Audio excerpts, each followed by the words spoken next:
hello မင်္ဂလာပါကိုမင်္ဂလာနံနက်ခင်းပါ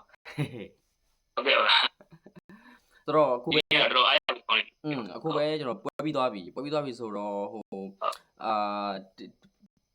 ာဒီဘာဘူးဆော့တာကတော်တော်ကိုကောင်းတယ်ပေါ့တော်တော်ကောင်းတယ်ဆိုတော့ကဒီ present လုပ်တဲ့ဘိုင်းတွေရောကစားအားကတော့ကြောက်စရာကြီးနော်ကြောက်စရာကြီးဆော့သွားတာဆိုတော့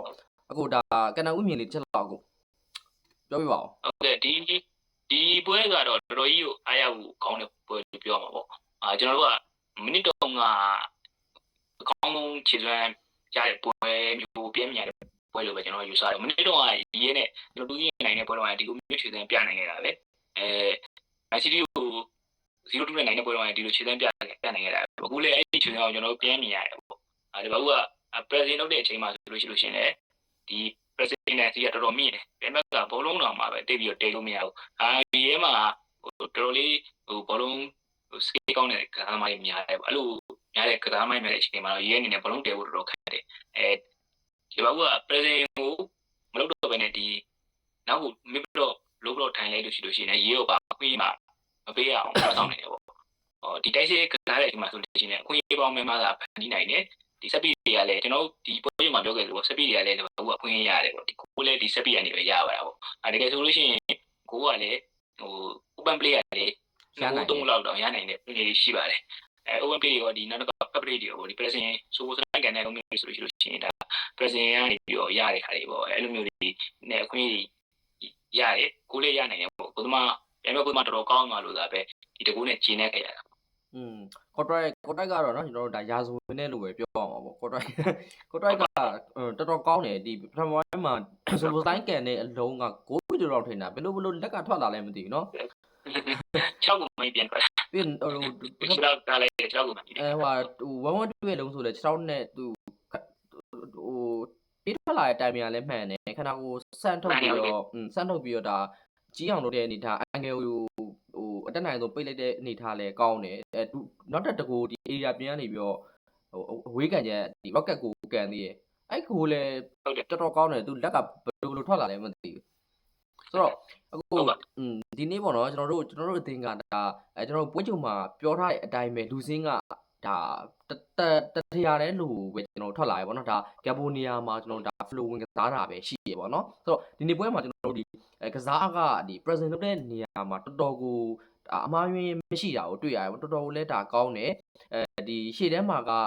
present လုပ်တဲ့အချိန်မှာ Ikitiki ရယ်ပြီးရင်နောက်တစ်ခါ Soboslai ရယ်ဒီ Sala ရယ်ကဒါ present ကိုဥဆောင်တယ်ပေါ့နော်နောက်မှာဒီ flow ကဒီ present ကိုအရှိ present ထိကိုဝင်ပါတာမျိုးတော့မတွေ့ရဘူးဒါပေမဲ့အနောက်မှာသူကဘောလုံးလာမဲ့လမ်းကြောင်းတွေဘောလုံးပေးမဲ့လမ်းကြောင်းတွေကိုကြိုပိတ်ထားတဲ့ပုံစံမျိုးကိုတွေ့ရတယ်ပေါ့နော်ပြီးနောက်တစ်ခုကကိုဒီကျွန်တော်တို့ဒီပွဲမှာပေါ့နော်ဒါဒီမာကာပေါ့နော်ဒီမာကာအခုအနိုင်ကိုလည်းသူသွင်းသွားပါတယ်အလက်စတာပေါ့နော်မက်လက်စတာပြန်လာခြင်းနဲ့အတူဒါလီဗာပူးရဲ့ကွင်းလယ်ကတော်တော်ကိုဟန်ချက်ပြန်ညီသွားတာကိုကျွန်တော်တို့တွေ့ရတယ်ပေါ့နော်ဆိုတော့အခုတစ်ချက်လောက်ပေါ့နော်ကျွန်တော်တို့အသင်းရဲ့ဒီဟန်ချက်လေးနဲ့ပတ်သက်ပြီးတော့ဒီကစားပုံလေးနဲ့ပတ်သက်ပြီးတော့အခုတစ်ချက်လောက်သုံးသပ်ပေးပါဦးဟုတ်ကဲ့ကျွန်တော်တို့ကဒီကစားကွက်ကပီလာနဲ့ပွဲတော်မှာအတိုင်းမပြောင်းလဲဘူးကျွန်တော်ပွဲကြိုမှာခမ်းမှန်းခဲ့တယ်ပဲပေါ့ဟိုနဲ့ flow နဲ့ gap နဲ့ပဲပြောင်းလဲတယ်ပေါ့ gap flow ကလည်းဒီဘယ်တော့မှပေါ်ထက်လာဆိုမဲ့သူနေနေရာဆုံးရွေးချပြီးတော့ကစားတယ်ခန်းစကူလည်းသူပြန်ကူလာရရှိတယ်ကွင်းလေတော့လည်းဝင်ကစားတာရှိတယ်သူကွင်းလေတော့ဝင်ကစားလို့ရှိရင် ATT ကဘယ်ဘက်ကိုထွက်တယ်ပေါ့အခါလေး flow ကညာဘက်ထိရောက်မှာပဲလိုက်ပြီးတော့ president ပိုင်းလောက်တာရတွေ့ရတယ်ဒီ 4-4 presentation တုံးနေတခါတည်းတချို့အချိန်တွေမှာပေါ့ကိုကတော့ပြောနေက flow ကရှေ့ကို presentation ကိုတက်မလိုက်ဖ ೇನೆ ကိုလည်းမနေလေးနောက်လေးမှကျင်းခဲ့တာမျိုးရှိတယ်သူကtouch လုပ်ပြီးသူကဘောလုံးကိုရအောင်လုပ်တဲ့ပုံစံမျိုးတွေအဲ့လိုမျိုးတွေကျွန်တော်မြင်ရတယ်နောက်တစ်ခါဒီ presentation မပေးတော့ club ပိုင်းဆိုလို့ရှိရင်တော့ presentation နဲ့ဆိုတော့ short လိုက်တယ် short ပြီးတော့ဒီ low block ပြန်ထိုင်တယ်ပေါ့ mid block low block ထိုင်တဲ့အချိန်မှာဆိုလို့ရှိရင်လည်းလုံးဝကွန်ပတ်ဖြစ်တယ်ပေါ့ကစားကွက်ကမိနစ်တော့ကျွန်တော်မြင်ရတယ်ဒီလိုမျိုးပွဲမျိုးတွေနဲ့ကျွန်တော်အများကြီးမြင်ရတယ်ဆိုတော့ကဒီပွဲလုံးကိုဆိုတော့က control ဘောလုံးပိုင်ဆိုင်မှုနဲ့ control လုပ်ထားတာမဟုတ်ဘူးဒါပေမဲ့သူက control ကတော့ရနေတယ်ပြန်တော့ဘောလုံးကကိုင်းထားနိုင်ရသူ့ကိုဘာအငြင်းမှမပေးနိုင်ဘူးဒီဘက်မှာဆိုလို့ရှိရင်လည်းဒီရဲက big chance ဆိုတစ်ချိန်ရောက်ပဲရတယ်ပေါ့ဘယ်လင်ကန်နဲ့လုံးတစ်ချိန်ရောက်ပဲရတယ်ရန်နာဆိုလို့ရှိရင်ဘာမှbig chance မရဘူးပေါ့ဒါမှရဲကတစ်ချိန်လုံးကြော်ဖြတ်ဖို့ကြိုးစားနေရရှိပေါ့Bradley လို့ဆိုလေဒီဘက်မှာတော်တော်ကောင်းတယ်finish တစ်ချက်မှာသူတော်တဲ့လုံးဆိုလို့ရှိရင်လည်းသူဒီဘက်ကဒီပေါက်ထက်ကစားသမားတွေကအေးစစ်စစ်ပဲရှင်းလို့ရတဲ့အနေထိုင်းမျိုးတွေပေါ့ မကြော်တဲ့လောကများပါတယ်ပြက်လေးကိုကစားဝက်အနေနဲ့ပြောမယ်ဆိုလို့ရှိရင်လည်းဘာကဒီပထမပိုင်း present စကားရဲ့အချိန်မှာလည်းတော်တော်လေးကောင်းတယ်ဒုတိယပိုင်းဒီ low blow mid blow နဲ့ကစားရဲ့အချိန်မှာလည်းတော်တော်လေးဥပ္ပဖြစ်ကစားနိုင်တယ်ပေါ့ဒါတော့ကျွန်တော်ဘာလို့တွားပြီးတော့မြင်နေဆိုတော့ဒီကစားကွက်နဲ့ဒီလူစင်းကလီဗာပူးအတွက်တရားဒီအဖြေဖြစ်သွားနိုင်တယ်ပေါ့ပြဿနာတစ်ခုတော့ရှိသေးတယ်ပေါ့ဒါဘာလို့လဲရဲကလည်းကျွန်တော်တို့လောင်းမောနဲ့ ဆော့တာမဟုတ်ဘူး မဆော့တဲ့အနေနဲ့တော့လောင်းမောနဲ့မဆော့တဲ့အတင်းကိုကျွန်တော်တို့ကဘာခွင့်ရမှတိတ်ပြီးတော့ကြီးကြီးမပေးရဘဲနဲ့အဆင်ပြေပြေဆော့နိုင်တယ်လောင်းမောနဲ့အတင်းဆိုလို့ရှိလို့ရှင်တော့ကျွန်တော်တို့မှာstandard check တစ်ခုတော့ရှိအောင်ပဲပေါ့ဒါပေမဲ့တစ်ဖက်ကပြန်တွေ့ကြည့်လို့ရှိလို့ရှိရင်ကျွန်တော်တို့ကစားကွက်ကိုအပေါင်းဆုံးကစားနိုင်တာမျိုးမြင်ရတယ်ပထမပွဲတွေမှာကျွန်တော်ရှုံးတဲ့ပွဲတွေမှာလောင်းမောတွေကိုလည်းကျွန်တော်မဖြေရှင်းနိုင်တယ်လို့ကျွန်တော်တို့ကစားနေကြကစားကွက်ကိုလည်းအကောင်းဆုံးမကစားနိုင်တာတွေ့ရတယ်ပေါ့ဒီဘက်မှာအဲ့လိုမဟုတ်ဘူးကျွန်တော်ကစားနေကြကစားကွက်ကိုလည်းအကောင်းဆုံးကစားနိုင်တယ် flow ဆိုလို့ရှိရင်ပထမပိုင်းမှာ check ပေးတဲ့9ချိန်လောက်ရှိတယ်ရေးတဲ့တင်းလောက်တော့မှအလောက်ပဲလုံးနိုင်တယ် flow တယောက်တည်း9ချိန်လောက်ခွင့်ရဖန်တီးပေးနိုင်တယ်အဲ့လိုမျိုးတွေခြေစမ်းပြတာမှမြင်ရတယ်ပေါ့နောက်တစ်ခါကွင်းလယ်မှာ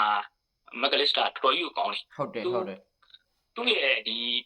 ီဒါပဲပြီးပေါ်မှာသူနေရာကြီးပေးတဲ့ပုံစံဒီကွင်းလယ်ကိုထိန်းချုပ်ပေးတဲ့ပုံစံနောက်တစ်ခါ ball nation လောက်ထားပြီးတော့ဒီတမ်ပို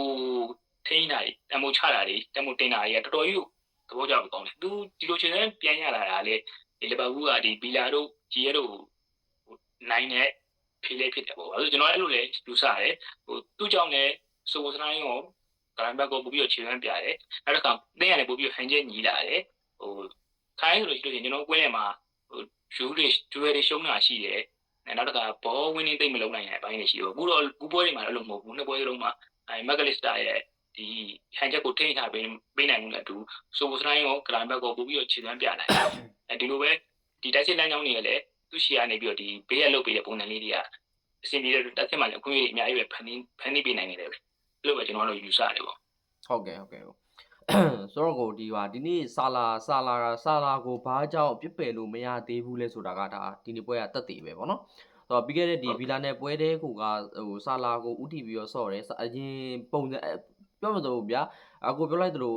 ပဲဒါမိနစ်ကအတိုင်းပဲမင်းတို့ဒါမိနစ်ကအတိုင်းဆော့ပါဆိုတဲ့ပုံစံမျိုးတောင်မှဒါပြောလို့ရတယ်ဒါဗီလာနဲ့ပွဲဆိုတာလဲဆာလာကိုတဲပြီးတော့ဆော့တယ်ဆာလာကိုတဲပြီးဆော့တာမဟုတ်ဘူးဆိုတော့မှဆာလာအများစုဒါဘောလုံးကစားခွင့်ရတယ်ဒီနေ့ပွဲမှာလည်းအဲ့တိုင်းပဲပထမပိုင်းမှာဆိုရင်ဒ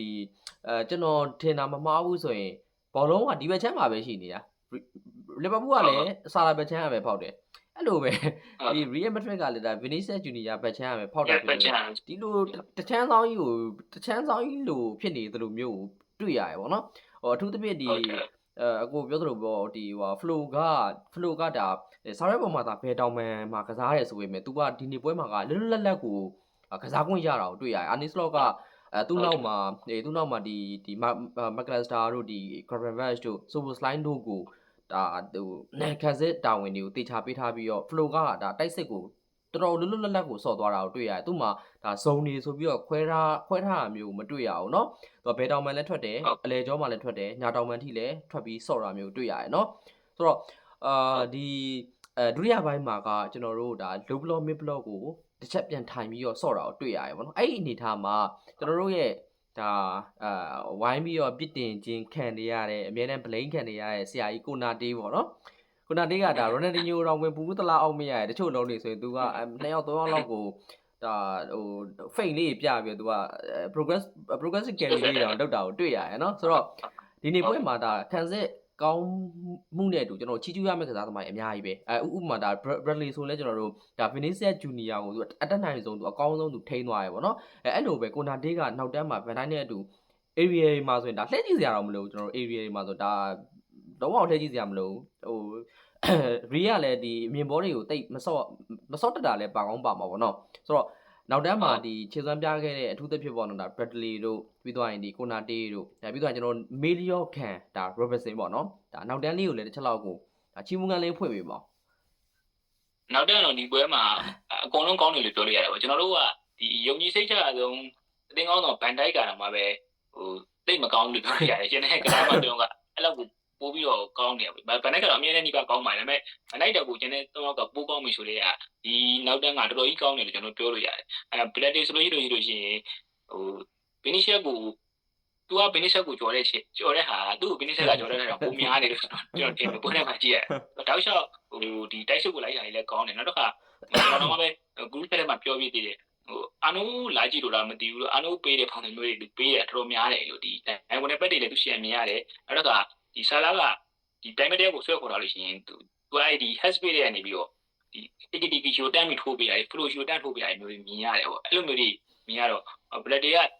ဒီလိုမျိုးချစ်တဲ့မျိုးကပြနိုင်မယ်ဆိုလို့ရှိရင်ကျွန်တော်တို့ကတော်တော်ကြီးကိုအဆင်ပြေတဲ့ကစားပွဲဖြစ်နိုင်တယ်ဘာလို့လဲဆိုတော့ကျွန်တော်တို့ပထမပွဲနေ့မှာတိုင်းပွဲနေဆိုတာဒီဖူးပွဲတွေအဆင်ပြေတဲ့ကိစ္စအလည်းပါတယ်ပေါ့ဒီနေ့ပွဲမှာအဲ့ဖူးပွဲနှစ်ယောက်ဆုံးကတော်တော်အဆင်ပြေတယ်တော့ဘာသာဆိုလို့ရှိရင်လည်းဒီ flow အတွင်းထဲကိုဝင်ကစားလို့ရအောင်သူ့အနေနဲ့ဒီဘယ်ချမ်း weight ကိုတောက်လျှောက်ပို့လုပ်ပေးထားတယ်နောက်တစ်ခါဒီကန်စစ်ဒီ red fan မှာလည်းသူအများကြီးအဆင်ပြေတယ်ပေါ့နောက်တစ်ချက်ကဒီလီဗာပူးကဒီ red fan မှာတော်တော်ကြီးကိုကောင်းလာတယ်ပေါ့ဘီယာနဲ့ပွဲမှာလည်းဒီဥစ္စာကိုကျွန်တော်တို့မြင်ရတယ်ပေါ့ဒီဘက်မှာတော့ပို့ပြီးတော့မှမြင်ရတယ်ဒီရဲ့အနေနဲ့ကောင်းတာကစားဖို့တော့တော်တော်ခက်တယ်လီဗာပူးအဲ့တော့လောက်ထိရောလီဗာပူးရဲ့ red fan တော်တော်အဆင်ပြေတယ်အမ်ဘာပေဆိုလို့ရှိရင်ပွဲချိန်မိနစ်80ကျော်လောက်မှသူ့ရဲ့ပထမဆုံးကန်ချက်ကိုရရလို့ထင်တယ်ကျွန်တော်တို့ဟုတ်တယ်လောက်ထိရောအမ်ဘာပေကိုခုနတေးကထိန်းထားတာပေါ့လုံးဝတုတ်လို့မရဘူးကျွန်တော်တို့ဒီပွဲချိန်မှာပြောခဲ့လို့ပေါ့ခုနတေးအနေနဲ့တိုက်စစ်မှုကောင်းတွေကိုသူထိန်းနေချိန်မှာသူ့အနေနဲ့ပို့ပြီးတော့ကောင်းတယ်သူကပို့ပြီးတော့တေးကြတယ်ပေါ့နောက်တစ်ခါခုနကိုပြောနီက progressive carry တွေသူလုပ်ပြီးတော့တိုက်စစ်ကိုလည်းပန်းမှုပေးရတယ်မြင်ရတယ်အဲ့တော့ဒီနောက်တန်း၄ယောက်စလုံးမှာကျွန်တော်တို့ရဲ့ရှေ့မှန်တော့အကောင်းဆုံးဆိုတဲ့ဘန်နိုက်တက်ကိုကျွန်တော်တို့ကပိုးကောင်းနေပြီဆိုတော့ဒီနောက်တန်းကတော်တော်ကြီးကိုကောင်းတယ်ဒီပွဲမှာနောက်တန်း၄ယောက်စလုံးကချီတူကိုချီတူရမယ်လူတွေပေါ့နောက်တစ်ခါမမတာရှိပီဆိုလို့ရှိရင်လည်းဒီဘယ်လင်ရဲ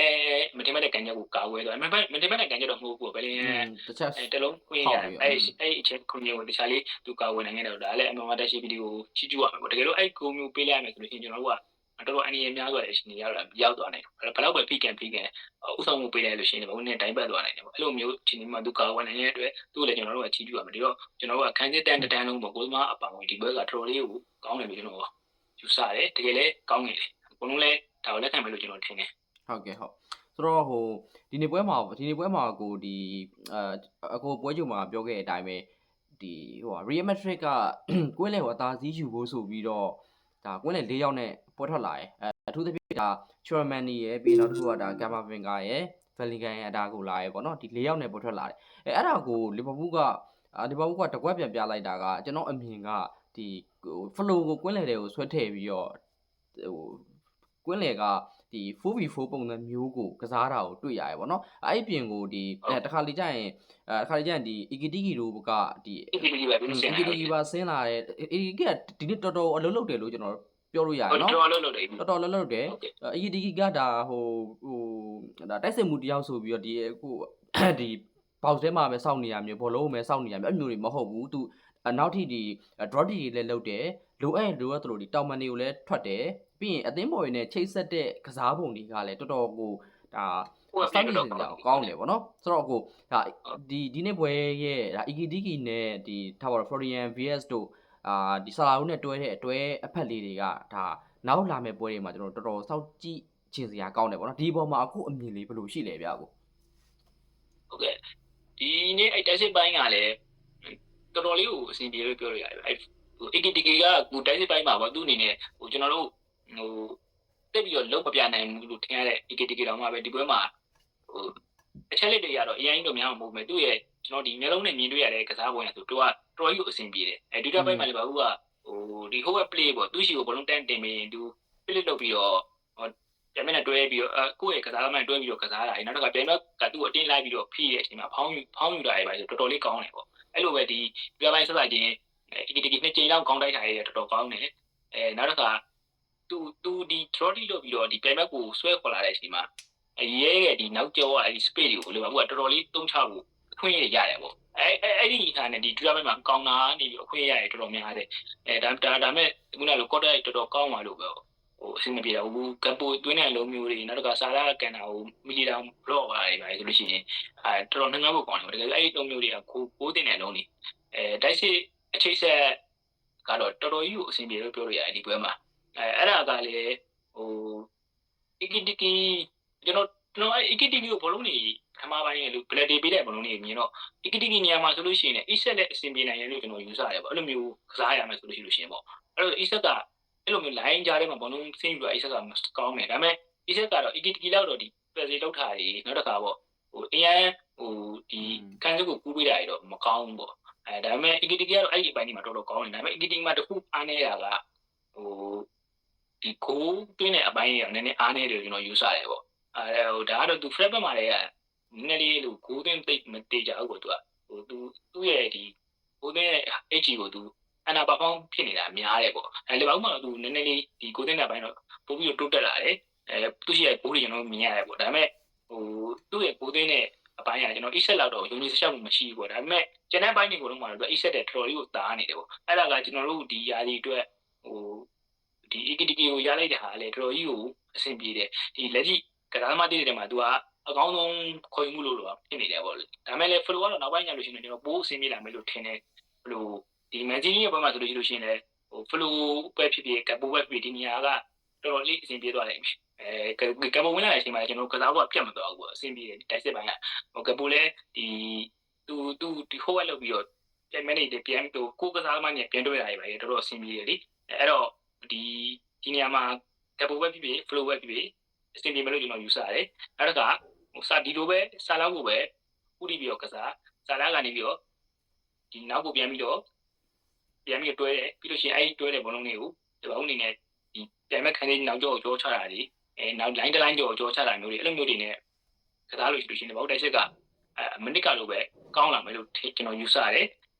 ခန်းစစ်ကလည်းဒီတိုင်းပဲပေါ့ဆိုလို့ရှိရင်ဒီ present နဲ့ဆိုလို့ရှိရင်ပြန်မဲ့ကိုအခွင့်အရေးပေးရမှာမဟုတ်ဘူးဒါပေမဲ့ခုနလိုပေါ့ကျွန်တော်ခုနပြောခဲ့လို့ပဲဒီလောင်းမောဆိုတဲ့အနေထားမျိုးတစ်ချက်ကိုတော့ကျွန်တော်တို့စောင့်ကြည့်အောင်ပေါ့ဒါကတော့ကျွန်တော်တို့ဒီ international play ပြီးကမှလောင်းမောကောင်းတဲ့ team တွေနဲ့တွေ့ရမယ်ဆိုလို့ရှိရင်တော့အဲ့ဒါတော့တစ်ချက်ကျွန်တော်စောင့်ကြည့်အောင်မယ်ဟုတ်